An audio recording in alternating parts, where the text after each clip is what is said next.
Look, I've dropped the ball on this multiple times. I had to have a conversation with myself just a few days ago, and it kind of sucked. So I don't really feel like admitting this, but the fact is that, this might resonate with you and it might be something that you need to hear. If you've ever tried to start a habit and you just struggled with it, you dropped the ball, you didn't continue through, then, well, I've been there. And I am there. I can develop a lot of habits. I've developed, some disciplines around some of my routines and a whole lot.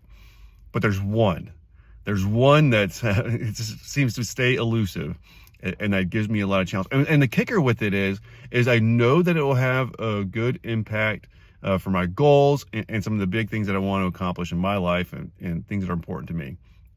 The problem is with this particular habit, the ROI, like the return, is probably many years out. A lot of times you see this in health, like, you're not gonna get your results by doing 10 push-ups in one day or, 50 sit-ups. You're gonna have to do that day in, day out, and have that consistency, to be able to develop, really get the results that you want.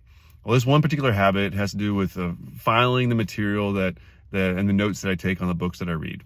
Maybe you care about that, maybe you don't. But the point is that this habit's been elusive. I know it's important. And so what I'm doing is I'm not quitting. If I get off track, I start again. Now, I said I have a tough conversation with myself, call myself out, call my own junk, and then get back at it. Whatever goal, whatever habit that you want for your life that's been evading your efforts, I would encourage you today to start it again.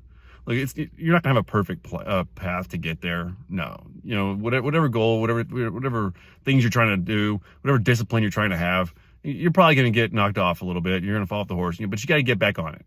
You got to get back up and keep trying. Dust yourself off and give it another go. Never give up, even if you get off track and things get messed up. Whatever, that's life. Get back up and try it again. I'm determined this time to stick with this one habit. I said, I've got a lot of habits I've developed and a lot of discipline in a lot of areas, but this one's been tough for me. So if you have one that's tough for you, I'm with you, my friend. But you know what? We both can try again and keep persisting, because success favors the persistent, my friend, and we can do this. All right? Sound good? Time for you to restart that one habit that's been evading you that will help you achieve your goals. Start that one habit again today. All right? It's time to stop drifting, live our values, and lead our lives. Take care.